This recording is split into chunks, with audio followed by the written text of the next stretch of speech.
Do you know that the average speaker income for their first year of full-time speaker work is around $53,000? Do you know that 2 out of every 5 speakers feel stressed out, burnt out, or on the verge of some sort of mental collapse within the first 2 years on the job?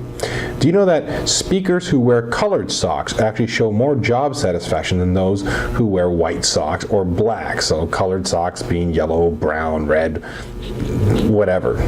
Did you know that speakers who fly with Delta Airlines are actually more efficient and get to their destinations more often than speakers who use other American airlines? Did you know that speakers who eat oranges before they go on stage report that they feel like they have more energy, less issues of dry mouth, and more instances of their vocal cords feeling strong and vibrant throughout their entire presentation? Did you know that the same speakers who ate oranges felt that they could do so at the rate of 1 orange for every 3 hours of speaking? That means 1 orange can do you for almost 3 hours. Did you know that in a qualitative study of burnout in professional speakers, the following was said by one participant? I work 25 days out of the month. I'm on the road about 18 of those days. The rest of the time I'm spent at home working on the business from the office. I'm always on a plane, in a train, or in the car going from site to site. When I'm not on those sites, I'm at a hotel on a laptop trying to conduct business and trying to coordinate all my different life issues and arrangements.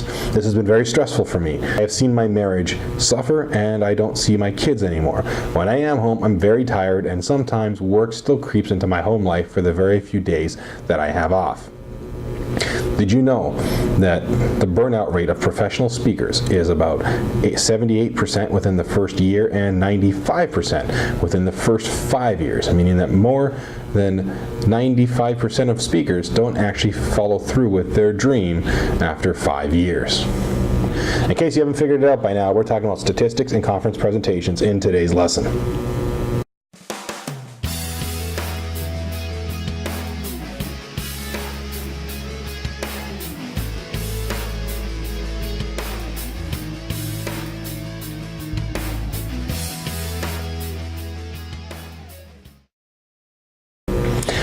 So let's talk about statistics and different types of information in conference presentations. I want to give you 3 quick tips on how to use this. Number 1, as you can see from my opening, the worst thing you can do is just compile and dump a bunch of data on people. By the end of the data dump, people don't remember anything you're trying to do. So the first tip is to highlight the key points, the key data, and isolate it. Isolate it and discuss it and talk about its impact on some level. It has to connect to what you're doing.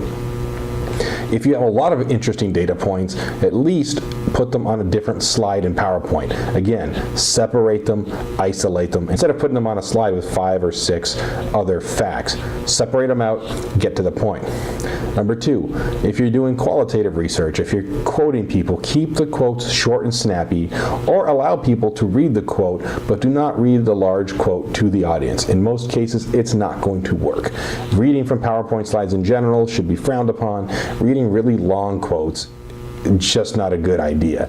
Like I said, if it really needs to be in there as a long quote, you really need to think about why it's there and what's the power of that. And maybe you don't need to put the quote on the slide. Maybe you need to hit the blackout button on the PowerPoint and actually just read it to the audience so they can listen and dial in to what you're saying versus reading it up on the screen.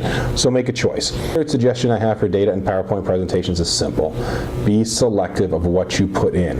Highlight only the key and necessary data. Expand on the discussion, and you will be far better off. You can always have people refer back to a larger report. Actually, it's a good way to get people interested in your work is to say, hey, after this, if you want more information, if you want more detailed data, I have it available.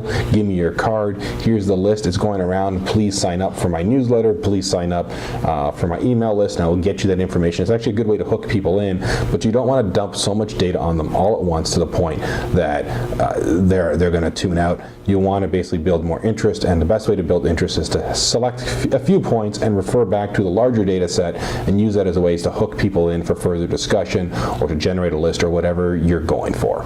So those are my 3 tips for using data in conference presentations and professional presentations.